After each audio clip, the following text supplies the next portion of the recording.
I know that you'll all know my guest this week. And if you're anything like me, you're going to just love getting to know her better.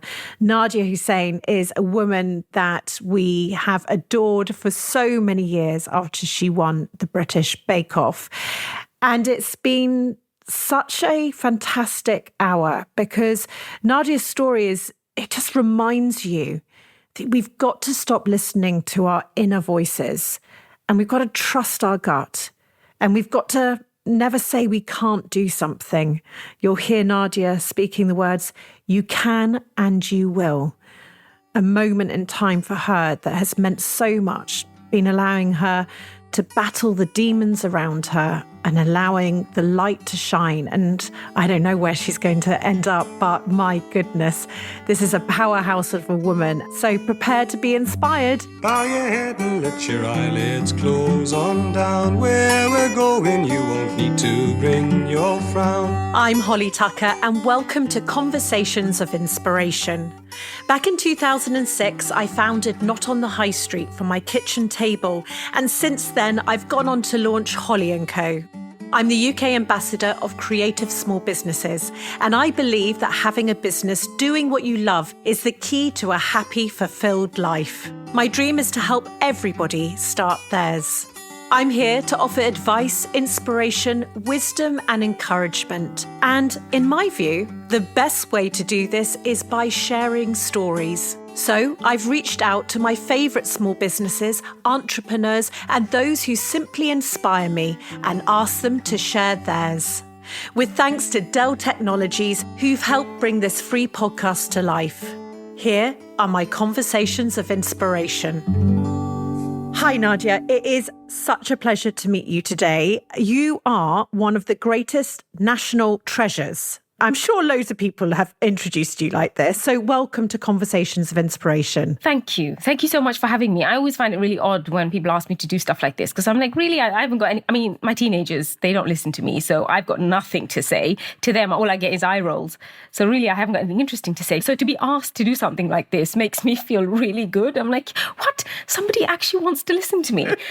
You know what? As a joke, I said to my brother, literally a couple of days ago, I said, "Excuse me, watch yourself." He's younger than me by 11 years. And I said, "Watch yourself. I'm a national treasure." And he just laughed in my face, like literally spat in my face, which is hilarious when you address yourself as a national treasure. Oh, my goodness. I want to start with a little bit about your background because you grew up in Luton, one of 6 children as part of a Bangladeshi family. What was those early years like for little Nadia? It's really bizarre because I kind of live I have lots of family. When we get together, I think there's 28 of us on my side of the family and there's 29, maybe 30 on my husband's side. So that's just immediate family, brothers, wives, brother-in-laws, nephews and nieces. So I'm used to being a part of a big family. But as I've got my own family, kind of we're much more selective with our time. So, we do spend a lot of time together as a nuclear family. But of course, we've got our extended family and our own brothers and sisters who we spend a lot of time with too. So for us, there was none of that growing up. When you're one of 6, there is no such thing as an extended family. Everybody is your family. The neighbor is your family. The entire street is your family. The door is unlocked. People come, people go. And I remember kind of not really thinking about that till I got to about 16. It was normal for a weekend to have 50 people around, all cooking in the garden, having these massive cookouts and eating together. That to me was completely normal. My dad walking in on a Friday night with a sheep on his back and chopping that up for the Saturday morning cookout, that was completely normal for us. And it was only really when I became a teenager and I was doing my GCSEs and they were just kids and cousins. And it was just like, okay, so it turns out I quite like quiet. And I only realized that only about sort of 16, thinking, oh, actually, there is actually such a thing as having time to yourself. And I say that, like, I love quiet time. I love alone time, but I also really like the buzz of having lots of people in a house. So I kind of in equal measure like both, but it was mayhem. I mean, if I was going to use one word to describe growing up, it was mayhem. Your dad was a chef, wasn't he, in an Indian restaurant? Yes. Yeah, it sounds incredible, but when I've spoken to people, my husband's Irish and he's actually from a smaller family, but, his mum was one of 16. Yeah. It was just crazy. So when I understand that's a sort of extended family and how large it can become. What do you think about the comparison that your children are growing up in compared to how you grew up? It's a world away from the way we grew up. But I've got to say, there are bits of the way I grew up that I really wish my kids had. I wish they did have certain elements of that kind of open door. But that equally, I quite like that they have their own space because, there are pros and cons to both. So we're kind of trying to give them a little bit of both worlds, but controlled. But to be honest, for me, I didn't really understand what it meant to have that kind of solitary time and space in terms of physical space, but also mental space, till I kind of started to understand religion and God and becoming more spiritual and more connected to God. Only then did I realize, actually, there is time for there is a moment in your life where there has to be just you. And I think from a really early age, 13, 14, I kind of started to understand what it meant to be a Muslim and got much more spiritual and closer to God. And those were the moments where I kind of could cherry pick when I spent time on my own. Like, I look back and I say to my teenagers, guys, like, I found God at 14. Can you guys not do something kind of slightly, like, just clean your room? Like, I found God at 14. Can you not just tidy your stuff? Oh, God, I need to use that one. But I didn't. But, just say it. Just say it for fun. I'll say it. I'll say it. I'm going to use that tonight. Now, you found God at that age, but before that, I know that your childhood was difficult. And you said that you were an anxious child and that every day was a fight for you. It was really heartbreaking to hear about the racist bullying, the sexual assault that you experienced as a child, and the fact that it led you to contemplate suicide at the age of 10. And it really shocked me when I was researching you because 10 is so little. This is not teenagers and now, God, Instagram, what they get. But 10, what was that feeling? Was it suicide or was it ending something? It was, you hit the nail on the head there because it wasn't about, at the age of 10, I hadn't experienced death yet. Like, I lost my granddad when I was a baby, so I don't remember him dying. So I had no concept of death.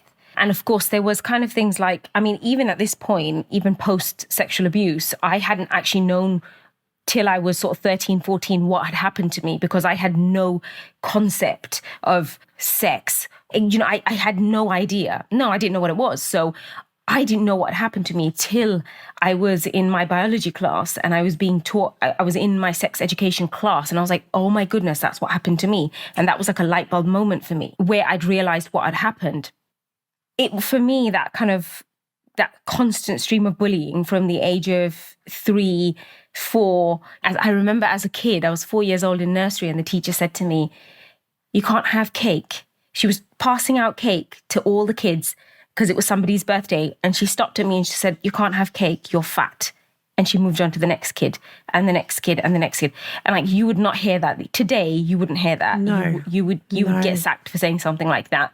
And the constant stream of bullying from the same boys up until the age of sort of 17, 18. And I didn't understand what suicide was. But what I did know was dying meant ending something. And it was the weekend before I'd even contemplated it that I'd actually watched. I had older cousins and old boys, so they were watching things that they shouldn't be watching. And we were watching something, and there was this person who had taken an overdose with pills, and they were going to die. And I thought, well, for me, I didn't want to die because I didn't understand what death was, but what I didn't want was to go back to school. I liked school, even though I was so horrifically bullied. I really enjoyed education. I really enjoyed learning, and I really liked my friends, and I liked being in that environment. I just didn't like being bullied. And I thought, well, if I don't have to go back to school, and I'm a bad liar, so I wouldn't have been able to fake being sick. And I really wanted 100% on my attendance. I remember that. I was like, no, I got to get 100% on my attendance. I was like a little teacher's pet. You were caught in this place of wanting 100% attendance, being a good girl. But yet that meant you were going to get bullied. Yeah. I mean, did you tell your parents? Did you tell? No, I never told them. Oh, my goodness. Never told my parents. Because you wanted to protect them? No, I think it wasn't about protecting them. I suppose it was, in some ways. I grew up with a brother and sister who were very sick as children. So my little sister had a congenital heart disease. And so she has been operated on her whole life. And she's always been kind of, between every operation, she's always been on the brink of death. It's always 50-50. It's like, we don't know. So that was from the age of 2.5 right up to now in her 30s. So she's always been very poorly. And then I have a brother, both my siblings are younger than me, who was born with bilateral hair lip and cleft palate. So he was in and out of hospital. I mean, he's like in his 30s now, and he's had something like 30 surgeries his entire life. So that's averaging on a surgery every year. So, that had an effect on him, but also that had an effect on my parents. And I think for me, the reason why I never told them was because I suppose for me, myself and my other siblings who are well, we had to learn perspective really early. And no child should have to learn perspective. You can't teach a child perspective because their problems are real. They are happening to them. And we shouldn't be teaching them perspective. We should be allowing them to feel and to know that their problems are real and that we can deal with them, that we can handle them, and that they are very much important. And so for me, as I just turned double digits, telling my parents I was being bullied did not feel important when your sister was going into hospital and she could die. In the pecking order of the importance of things, you were low on the list as far as you were concerned. Absolutely. I mean, as you said, these things wouldn't happen today. And I'm, just so bloody sorry that you went through that. I mean, no child, no one should ever experience what you experienced. As a child, though, we aren't necessarily encouraged to speak about mental health. Did you know that that's what you were experiencing at the time? In terms of course, there was bullying, but then that would have led to depression, which is what you were experiencing, to then contemplate ending it. When did you figure that out? I mean, we didn't. I mean, mental health wasn't a thing. We didn't talk about mental. It wasn't a thing. People did not talk about it back then. And I didn't even know it was a thing till I was sort of 18. No. When I realized that, because I remember being at school and people saying she's just really sensitive or she's really particular about certain things, or she doesn't like doing things a certain way. Or sometimes I remember being called difficult or argumentative or emotional, or the fact that I remember my dad saying, why do you ask so many questions? And so it was all of those little things, whether it was something my dad said or my teacher said, or, even things like, oh, she's a perfectionist, little details like that. Back then I kind of look back and think, oh, maybe I was just sensitive. Maybe, as a kid, I just you get stuck with those names. You get stuck with those labels. And I remember sort of being 16, 17, thinking, why can't I just worry like a normal person? Why does it matter to me that it's raining? Like, why can't I just be? Like, why can't I just exist? And I never really understood. That was just kind of the web that I'd weaved. My mental health was so out of control. And so... well, you were so out of control with the things that were going to be happening to you. You controlled anything you were able to control potentially. And you were... Yeah. And now looking as adults, you understand that. But at the time, and I know in your community, am I right in saying this? There's no word for mental health. Yes. So that's something that I kind of talk openly about. It's like when I did my documentary, Anxiety and Me, my dad watched it. He doesn't watch anything I do. So he doesn't watch anything I do. For him, my job is just a job, just like my sisters and my brothers. And that's humbling. I like that. I like that they don't care. And that's nice for me as a child, that actually my job is just my job, just like my brothers and sisters. And in fact, they do a far more important job because they're key workers and they work through the entire pandemic. So what they did was they were there in the front line. So for me, my dad watched bits of Anxiety in Me and said, I'm really angry with you. And I said, why are you angry with me? He said, because you didn't tell me. And I don't think he fully understood why I didn't tell him or why I didn't say it. And I said, but why are you angry with me? I don't think he fully understood. And there's more to it than just one documentary. It's deeper. Yeah. It's much more deeper rooted than one documentary. So it's not something that I ever kind of explained to my parents, and they never really fully understood it. And growing up, that obviously affected every relationship that I was ever, I've ever been a part of. My husband, my children, you name it, all of it. It's all kind of... It's all linked. It is, yeah. Yeah. Because those experiences that you had led you to suffering from, terrible panic attacks and anxiety, and you've been, incredibly brave and candid in speaking about it and the impact that this has had on your life. You ended up writing a book for children, hallelujah, that you did this, called My Monster and Me, that helps children and parents navigate worries and anxieties. Yeah. Writing is something that you're passionate about, and it's a tool that's helped you as you grew up. Do you think it's an important tool? Oh my goodness. For me, writing has always been my tool to express. Apart from baking, which is much more kind of like hands-on, writing for me has always been the thing that allowed me to express and create, because it's not necessary. I could take an emotion and write an essay or a monologue or a story or a poem. For me, it's about letting it go. Once I've written it and it's there and it's saved, I can let it go. And I think for me, it's always that kind of letting it go with the wind. And when I write, that's me just letting it go with the wind. And that allows me to just kind of move on and step away from it. And that's really helped me. That's always helped me as a child. I remember winning that poetry competition and realizing how liberating it felt to write things down. And so I've always written from the age of sort of 10, 12, whether it's poetry, monologue, stories, I've always written. And touching on what you said, and I didn't really answer the question, is that growing up within a Bangladeshi community, there is no word for mental health. When somebody was suffering or struggling, it was usually they're on drugs or they're mad. There's a lot between drugs and being mad. And there is no terminology. I mean, there might be terminology, and I don't want to kind of speak out of turn. So there may be terminology, but for me as a Bangladeshi woman, I have yet to find the word to say I have mental health issues.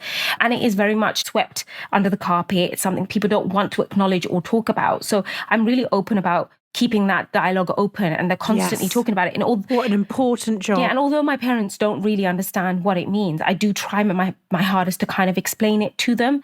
And to be fair, they look at me completely blankly and don't really get what I'm saying, but that's okay. As long as we're having the conversation and our kids see that we're having the conversation, that's really important. And of course, for me, that kind of, in order to kind of open that up, it was important to write books, and it was important to write for children, because I never found a book that I could go.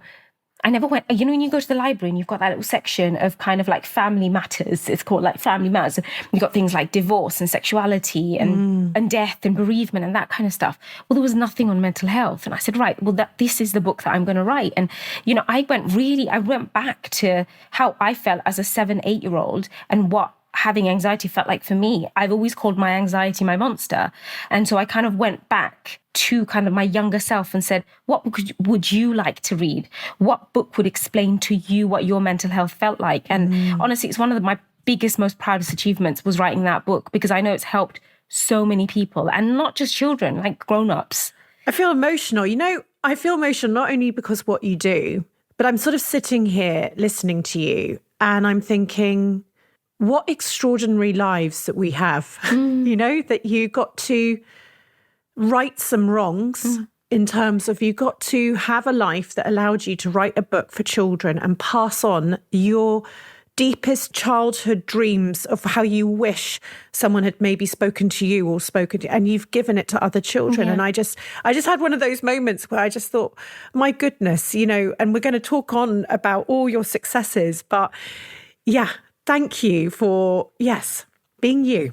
Anyway, normally I cry at the end of these podcasts, but there you go, Nadia, you made me tear up halfway through.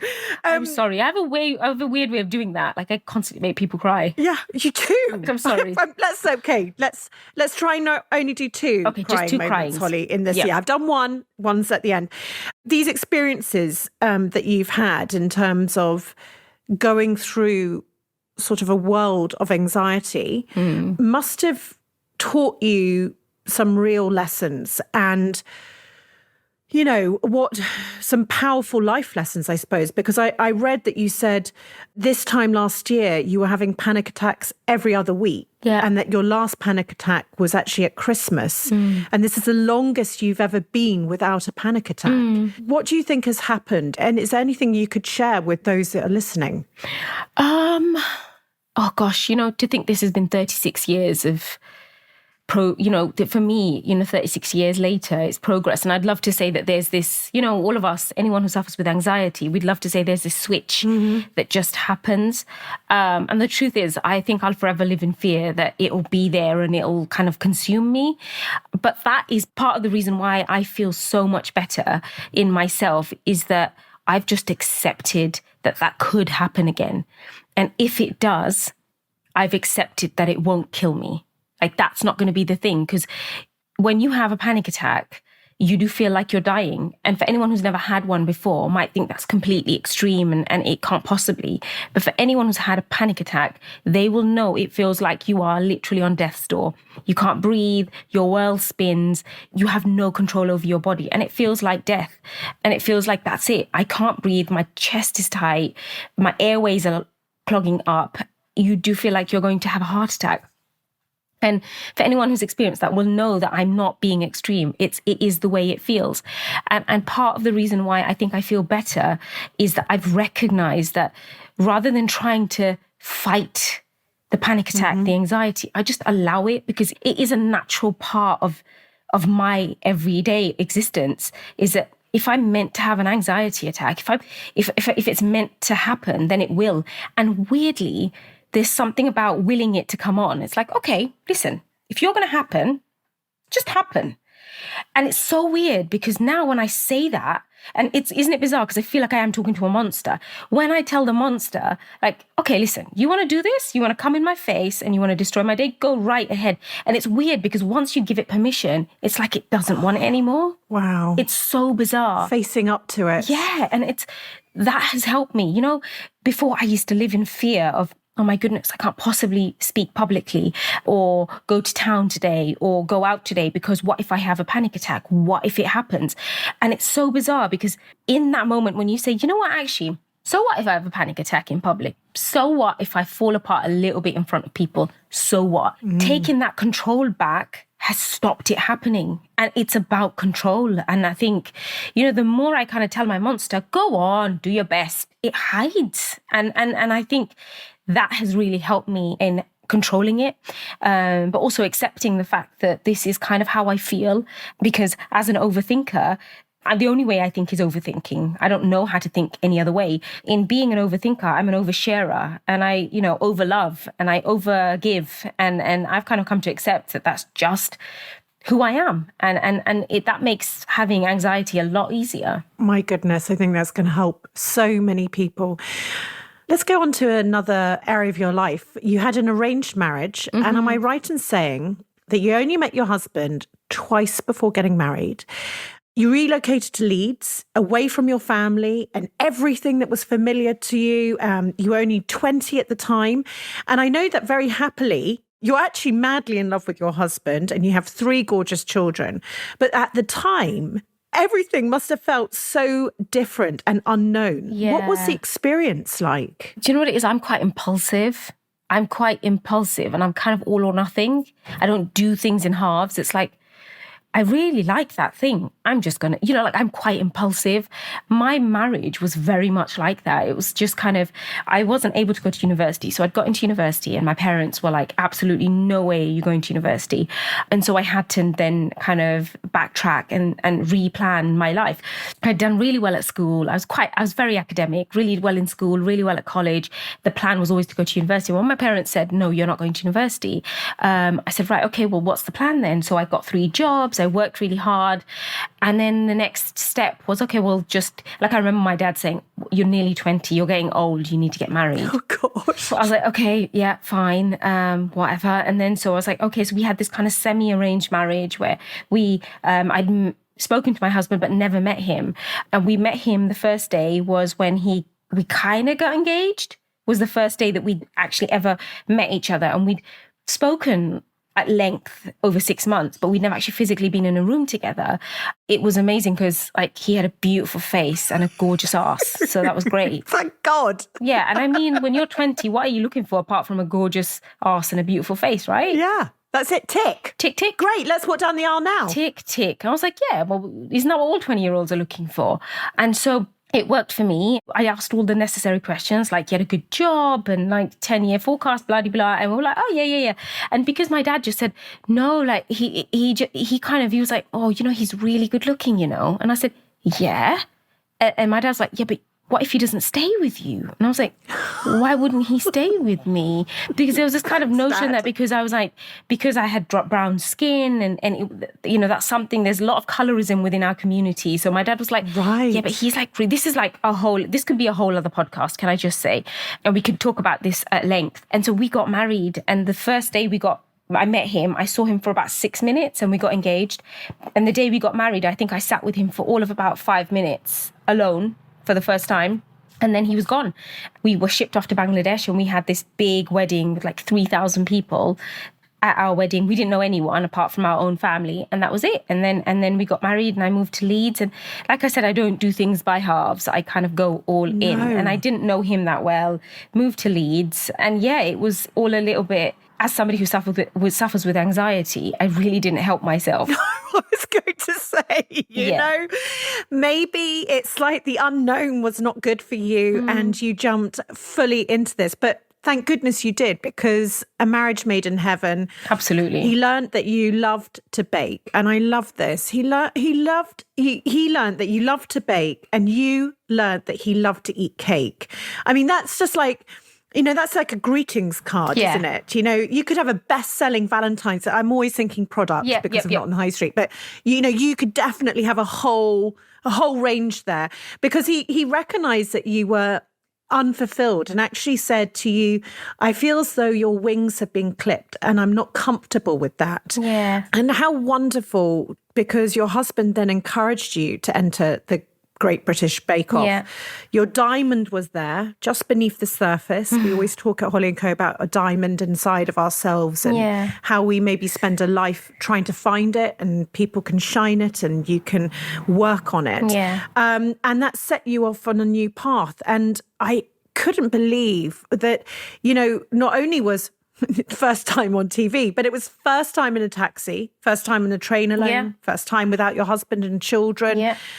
You must have been super nervous. Were you battling anxiety? Because someone who doesn't suffer from anxiety, even the thought of what you went through sends shivers down my spine. Yeah, I mean, I wish we could bring the woman that I accidentally sprayed an entire bottle of sparkling water all over into her handbag. I was so nervous. I accidentally bought sparkling water, as you do, right? When you go in, you're like, why have I just done that? Like, I just want flat water. I just want flat water. And you hear that noise and you're like, I'm like, the label. What have I done? Gotta read the label. But then obviously I was frantically running for this train, shook this bottle furiously, opened it next to this woman, and she looked at me and she just said, you idiot. And I was like, that's really mean, because I'm crying and having a panic attack. And I did spray the entire bottle of water in her face and into her handbag. So I was offering tissue while crying and having a panic attack, and she wasn't having any of it. So like I said, I don't do anything by halves. I'd suddenly gone, and my husband decided that he was like, no, I think you should do Bake Off. And I remember saying to him when I got into the final 12, I said, you're going to have to ring them and tell them I died. And he said, nope, not going to do it. And he said, you ring them and tell them you died. And I said, well, I can't do that, can I? I can't come back from the dead. And he's like, well, then that's your problem, isn't it? So he was like adamant. He was like, nope, you're going to do this. You're going to do this because you've got to do something where it's just you. I didn't understand it at the time. It felt like torture. I was like, why is he doing this? Like, why do I have to do this? But equally, I was really excited. And what I learned, it's about what I learned about myself through getting married to a man I hardly knew, moving 160 miles away from everything that was familiar, doing a TV show whilst in the midst of the worst, kind of my worst mental state. I realized that I can swim. My whole life, I convinced myself that if I stepped into the water, I would drown.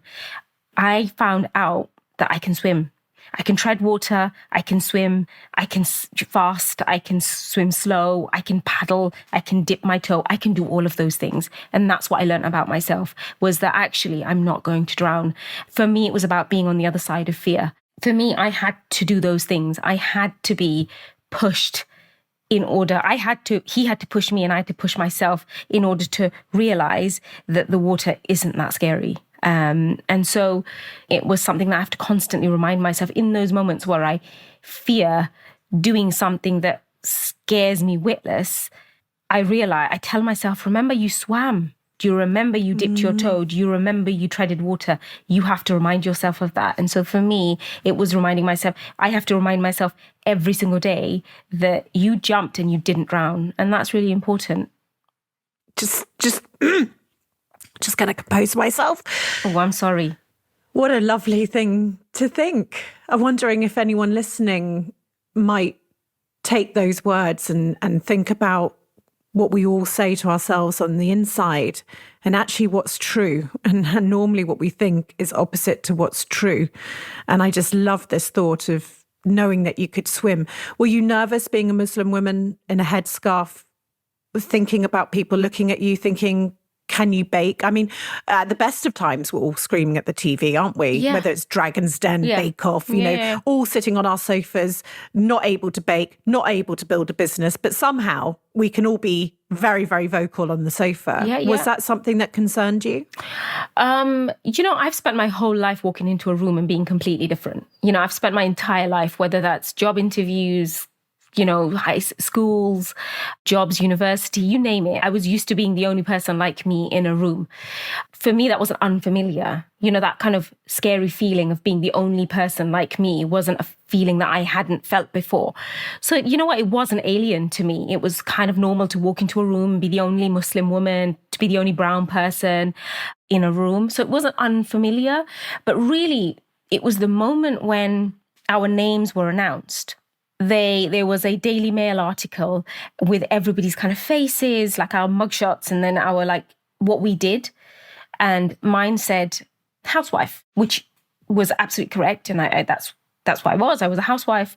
There were loads of comments. Then I was reading all these comments about, well, she's the only one on benefits and she's a scrounger. And I don't have to justify that to anyone. But I felt like I had to. And I was like, well, I've never been on benefits and bloody blah. And I was kind of justifying myself and then having to justify the fact that my husband had a good job. And what is going on? Why am I justifying myself? And as the weeks went on, we had politicians making comments that, well, she may as well make a chocolate mosque, or now they're taking over our British baking shows. These were actual real life people saying these things. And it was hard to ignore. It was really difficult to say that it didn't affect me. I would be lying. To say it didn't grind me down. It was one of the hardest things, having to build myself back up every time I read something like that. I just can't even. I mean, how absolutely disgusting and pathetic. And it's that experience. I mean, I remember, it was just phenomenal. And I rewatched your speech when you won the bloody show, right? So they can say what they like, but you won. And I watched on YouTube recently. And funny enough, you had me in tears all over again because you said, I'm never going to put boundaries on myself ever again. I'm never going to say I can't do it. I'm never going to say maybe. I'm never going to say I don't think I can. I can and I will. Now, I've heard you say before that you used to tell yourself to listen to your own voice.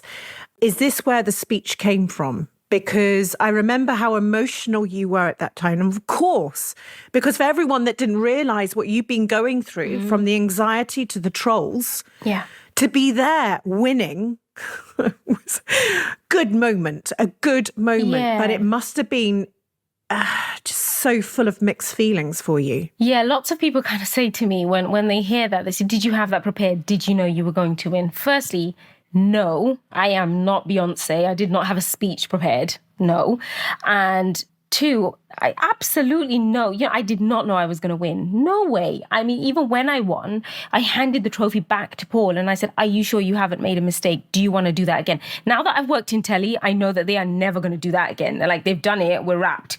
Go, take a trophy and run. We don't have the budget or the time to be doing that again. So I know that wasn't going to happen. I know now, 6 years later. But I remember giving it back to Paul and saying, and he's looking at me and he said, why are you being so silly? You've won this fair and square. And, even after winning, I remember people saying, well, You won because you're Asian. You won because you're brown. You won because you're a minority.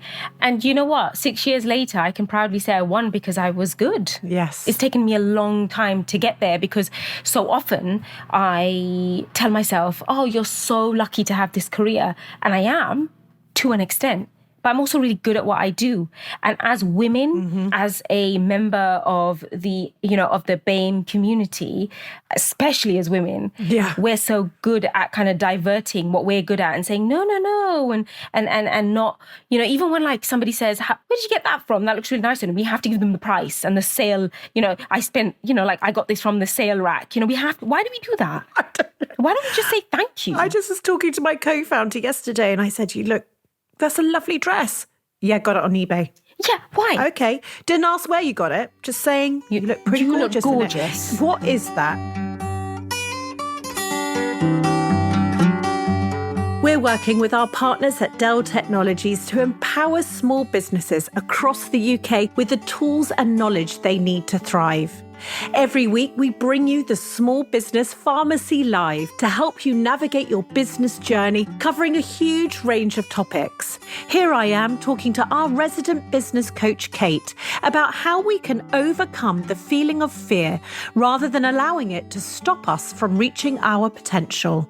The good news about fear is that it's so unpleasant that we're usually quite motivated to do something about it. Where we sometimes make the mistake or stay stuck is that we think we need to kind of fight it somehow, fight the fear. But what tends to happen then is it grows, it gets bigger and it takes over our lives a little bit more. What we're really looking to do is to change our relationship to it and to use our fear. Because actually the first thing to do is to actually recognize that fear can work to our advantage. Life works for us, not against us. So the reframe of fear into information, data, guidance, like have fear become our ally almost to reach our potential. Because without that, we can stay stuck. We don't realize our potential. And actually, ironically, that can be the thing we're fearful of in the first place. For the latest lessons, advice and insights, join me every Wednesday at midday live on my Instagram. You can also visit holly.co/hub for my business advice hub, a free online resource thanks to Dell Technologies filled with content from myself and some of our small business community, sharing lessons from our journeys to help you navigate yours. And with a continued commitment to empower you, every week Dell are giving away one tech in a box. For a chance to win a brand new XPS laptop and a whole host of other goodies, head to holly.co/get involved with thanks to Dell Technologies. Now, let's get back to our conversation of inspiration. Is there an element of, you just said, there's luck, there's the universe, there's all these things going on, but I'm also really good at what I do. Yeah. Is that okay that we say that? And why do we feel so uncomfortable? And why do we, if we're even honest, even women to women, we need to do a better job maybe of encouraging that conversation. Yes. Because I don't think it's just a man and woman thing. No. I think it's just a general thing that's going on, whatever sex you are, that we, take a little deep breath when someone says that. Yeah, it's like we have to really think. And why can't we just say, if somebody says, do you know what? You look really nice in that dress. Why don't we just say, thank you. Thank you very much. Or just say, you know what? I like it. I think it looks good on me. Why can't we say that? And we've kind of conditioned ourselves to believe that we're not good enough. And I can only speak as a woman, and I can only speak as a woman for myself, we're always beating ourselves up. We're always saying that we could have done better. But what if you just did the best you could do? I certainly as a parent, I'm constantly beating myself up saying, I could have done better. I could have done this. I could have done that. Well, actually, what if you just did the best job you physically could, you possibly could. Maybe you just did the best job. We are not good at congratulating ourselves. No. We're not good at patting ourselves on the back and saying, you know what, you did good. And that's something that I've had to learn over the 6 years, because the environment I work in, whether it's publication, whether it's media, whether it's, books, you name it, all of that, it's very, especially in food, it's very much middle-aged Caucasian man territory. And here I am, Yes. Muslim, 5'1", brown woman who turns up. And I'm not saying I want your space. I just want my own. Yeah. Like, I don't want to take your job. I just want to do my job. This is not a competition. I can do my job and you can do yours and we can work side by side. And there's enough space for all of us. Is there though? Is there though? My question is, if there's enough space for all of us, why am I the only one there? Yeah. Because somewhere along the line, somebody decided there was no space for people like me. And that's why doing this job is far more than just writing recipes it is. and doing television. For me, it's about saying, actually, even though you think that I don't deserve this space, even though you think this space was not for me, because I can tell you firsthand that there was no space for me. I can tell you firsthand the pushbacks that I got as a Muslim woman trying to carve a career into this industry. I know the pushbacks I've had from publishers, from television. I know that myself firsthand, that there is no space for me. I've had to work really hard to create that space for myself. And it's important for me to be really honest about that. Yeah. I do feel the weight of it sometimes because ultimately, as a mother, my job was only ever to be a role model to my children, my nephews and nieces and the people closest to me. And obviously that's now much bigger. The scale is huge now. And I'm really honest about the fact that I'm human and I make mistakes, just like everybody else. If I pretended that I was this perfect version of myself, that would be completely unrealistic. And I'm not a perfect version of myself. And I don't strive for perfection. I say that I'm human and I make mistakes and that's okay. But, you know, the weight is heavy sometimes. But, you know, if you'd asked me 6 years ago, let's talk about the representation and what that means, I would have said, no, let's talk about cake. Let's talk about cooking. That's what I'm here to do. But ultimately, the truth is that's something that is always going to follow me around. There's nothing that I can do about the fact that I do represent a minority that don't work in publishing or television and that are not seen. Because one of the questions I had to ask myself growing up was, if I don't see myself, do I even exist? And I never saw myself. I never saw myself in books. I never saw myself in television. I never saw myself in magazines. So I didn't exist. Everybody else existed. White people existed. I didn't exist. Black people didn't exist. To me, it was a white world. And I had to find a way of fitting into it. And that meant compromising me. And I refused to do that anymore. I refused to compromise me to fit into the world that was created for somebody else. Instead, I am not compromising me anymore. And I'm saying I am wholeheartedly who I am. And I'm creating space for us because we all deserve a space. And, you know, working mostly for me in the food industry, where it is very much male dominated, there was no space for me. There wasn't. And that was really obvious. And that was really that was from the get-go really obvious to me. And you know, a lot of times it ended in tears. And it was I had to ask myself, why are you doing this to yourself? It was really, stop, because this is going to kill you. Like this, it was destroying me. Do you think that because I know that you got a lot of trolling during that period of time and potentially still do. What do you do? Do you do the same to the trolls as you do to your monster? Well, kill them with kindness. Yes, because that's what it's, you know, my kids are on social media now. I don't want them to ever look at it and say, you know what, mum's a different person when she's not. Like when they see me cook, they see the same person they see at home. When they see me on television, they're like, that's just her. That's her cackling. That's her cackle. That's her laugh. That's how she speaks. That's me. So I'm no different. So when it comes to social media, I'm really aware that my children are affected by the things I say and do in the public eye. So I don't want them to ever look back and say, Mum, that's not who you are.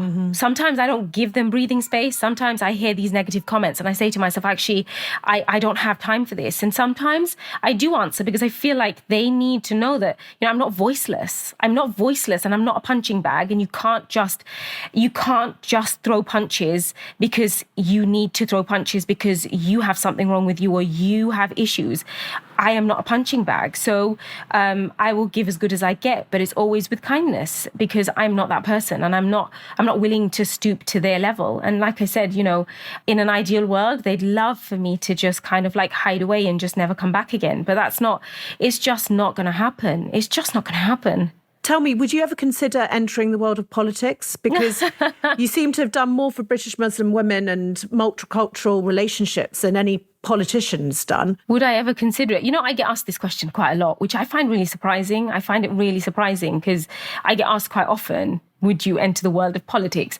I just think am I just too nice for politics? I just think I might be too nice for politics. I might be too honest for politics, perhaps. You might want to get shit done. Yeah, exactly. If I became a politician, I might actually get stuff done. And I think that would not work for the world of politics because they like to do nothing. They like to do nothing. So no, I can't see myself in politics, but I can see myself making a change. I can see myself moving mountains, and I can see myself changing things, and I can see myself being a voice for people, for the voiceless. I see all of that. And I realize now that there's more than just me. You have to remember that I'm not the only one in that water. We are each other's life rafts. We are holding on. And we have to remember that you're not alone. And that was one of the biggest things for me, being open about my mental health and my struggles and being honest about the things that I've experienced in my life. Remember, a lot of suffering with those things is connected to shame and isolation, and there is no shame, and you're not alone. And I think that's something that people have to remember. So anyone who's listening who feels shame or feels isolated, remember you're not alone, and you shouldn't feel shame because I'm in that water with you. We are each other's life rafts. You're inspiring not only us women, me today, best tonic ever, but you're inspiring other young girls to question their place in society, that they will be able to maybe dream bigger than previous generations might have ever thought possible. What would you say to those girls in terms of, they're going to have you've had a very different life to your parents, right? Your kids are going to have a different life. But moving forward, your young niece, what would you say? Well, I kind of look back at my parents, and as an angsty teenager, I kind of look back and thought to myself, what are you doing with yourselves? Like, I used to constantly say, like, let's do this. I had big ideas, and they were like, no. And what I'd realized actually about my parents as immigrants, they were simply surviving. Mm-hmm. There was no element of thriving, bigger, better. No. So for me, that's something that I always tell my children, and I tell my nephews and my nieces. They survived for us so we could thrive. So I always tell my children, and I tell my nephews and nieces, don't just survive, thrive. And that's kind of one of the things that we always talk about, because, they survived. It was just about survival for them. It's about paying the bills, getting us fed, getting us to school, getting stuff done. And they made those sacrifices so we could thrive today. We have to pay it back in order to pay it forward. And I tell my kids all the time, like, we are paying it forward to you, but we have to remember the reason why you are where you are is because of where they were. And so you have to remember, in order to know where you are, in order to know who you are today, you have to know where you came from. And that is really important. And so I'm constantly teaching my children about the sacrifices that my granddad made, the sacrifices that my parents made in order for us to be where we are today. And yes, with that came fear and retribution, and it was a struggle. And, I think about my granddad being beaten up by skinheads and being left for dead on several occasions. He didn't do that so we could just survive. Mm-hmm. He came back and he did that so we could thrive and we could take up the space and say, we're here. Because my granddad was, to me, the ultimate person who said, do you know what? I am here. You see me, so I exist. And for us, we have to live that. We have to live that. He made himself seen so we could exist. And absolutely, that is ultimately our goal, is to be seen and to exist. And talking about thriving, you're an incredible woman. You've got a beautiful family. You won the Bake Off, which is, another institution, an amazing English treasure. You've written best-selling books. You baked the Queen's 90th birthday cake. Yeah. Any dreams that you haven't fulfilled yet? My goodness, I still haven't climbed a mountain, which I said I was going to do, which I'd like to do, which I plan every year and I never do. But you know what?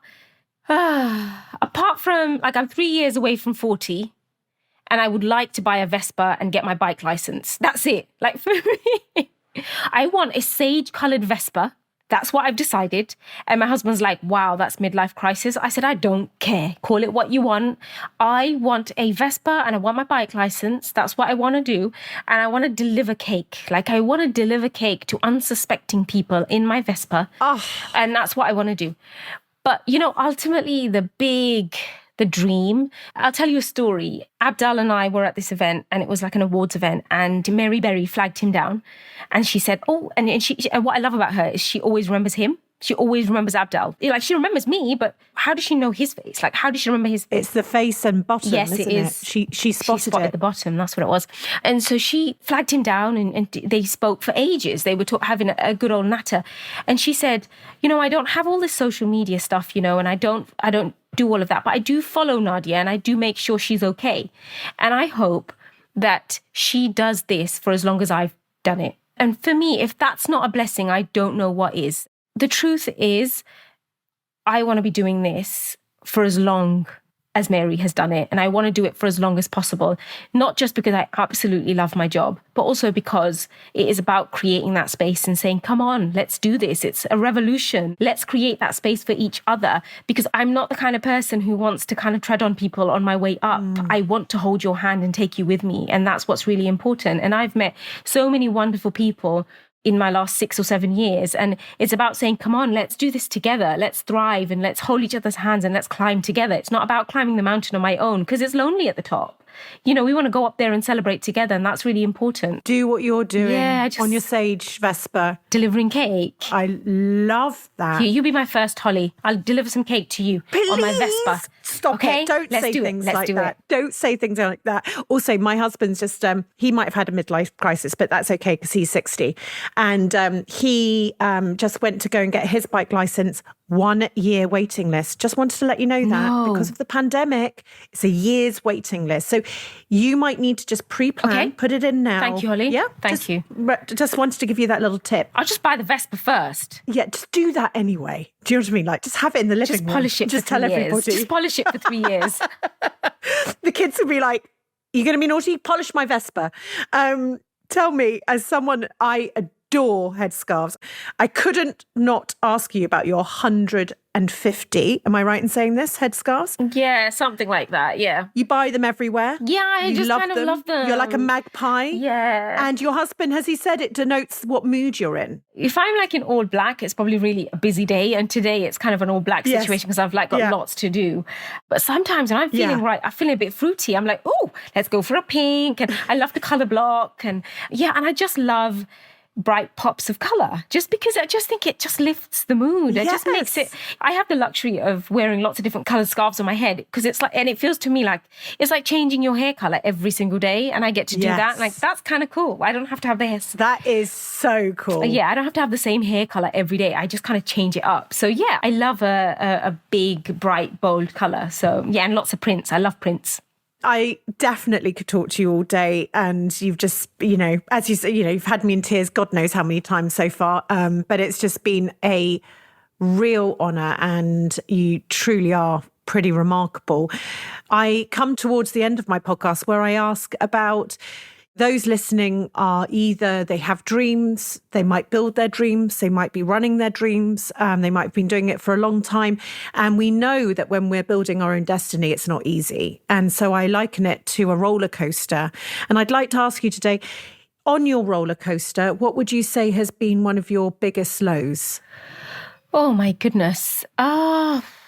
I don't know. I think for me, one of the hardest things, and I say the biggest low as if it's just one moment, but actually there was many dips and troughs and highs and lows. And for me, it's that constant need to justify. And I find that I find it hard to even talk about, but constantly having to justify being British. And it's like, because outwardly somebody might look at me and say, like, I get asked the question, where are you from? I'm like, from Luton. Just like Stacey Dooley. Like, I'm from Luton.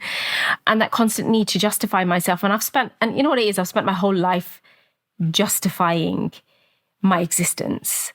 And just to exist and for it to cause such uproar just to simply exist is a really tough pill to swallow, especially when you suffer with mental health issues and you've got anxiety. It's hard. But that for me has always been the thing that really can bring me right down, is that actually constantly justifying my existence. And like, I don't even answer that question anymore because I am who I am and I'm unashamedly who I am. And it's exhausting. It is absolutely exhausting. Yeah. And you've got energy to place in many, many incredible places. Oh, yeah. And so, and then conversely, then what would you say in your roller coaster cart full of unbelievable cake? It probably would have even been made out of cake, knowing you. Yeah. What would you say has been your greatest high? Do you know what? Of all the things that I've ever done, the biggest thing I'd ever done at the very beginning of this journey was doing Bake Off. I'm not even going to say that winning Bake Off was the high for me. It's the quiet bits that nobody saw. It was the quiet triumphs of being able to get in a taxi, be able to leave my children behind for the first time, to get on a train. Those quiet, like, hidden triumphs can be the biggest things in your life, and they can be the thing that set you on that roller coaster ready. And as we're talking about roller coasters, one thing I always say to myself is, if you are going to sit on a roller coaster, sit at the front. That's where you've got the best view. I don't want to even ask you to read your letter to your younger self because I'm already tearing up already. God's sake. I'm so sorry. Beautiful. Sit at the front. Sit at the front. If you're going to do it, sit at the front. I am not the kind of girl that sits at the back. It's like, no. No, I know. I can imagine. I can imagine what headscarf, what colour you'd wear. Fly as well. off. I'm going to hand over to you now to read your letter to your younger self. It's a moment that's an incredible privilege for me. And I know that everybody listening can't wait. So thank you, Nadia, again, for sharing a little bit of your soul with us today. Thank you. Weirdly, like I thought about this, and then because I write a lot of stuff, I just happened to have this already written. So this was obviously meant for you, Holly. Okay, so letter to my younger self. Dear me, dear younger you, I want to ask you, do you know who you are? Do you know who you might become? A question I know you cannot answer because you cannot look beyond words, glances, side eyes and sniggers, beyond your button nose, beyond your brown skin, beyond your coarse hair, beyond your roles. Blinded to see what is there at the center in your heart, because every single time you are reminded of who you are not. Do you know who you are? You know who you are. I am the button nose my mother gave me. I am the brown skin my granddad worked hard for. I am my veiled head. My roles made room for my babies. Who knows what I might become? Thank you. Thank you. You know, it's just, when I hear you say those words, you just so know who you are now. Yeah. And that's putting the trolls and the monster and people aside, because there is something that's drawing you higher and higher and higher. And, you know, I think everyone knows that. That's why everyone really, really loves you. You are a national treasure, whether your brother wants to accept it or not. Yeah. And you've achieved more in these 6 years than many people do in a lifetime. Yeah. And I think that that's because you've been blessed with that, because you're one of those good humans. And thank you so much for your time today. Thank you. This was really, really special. Thank you so much.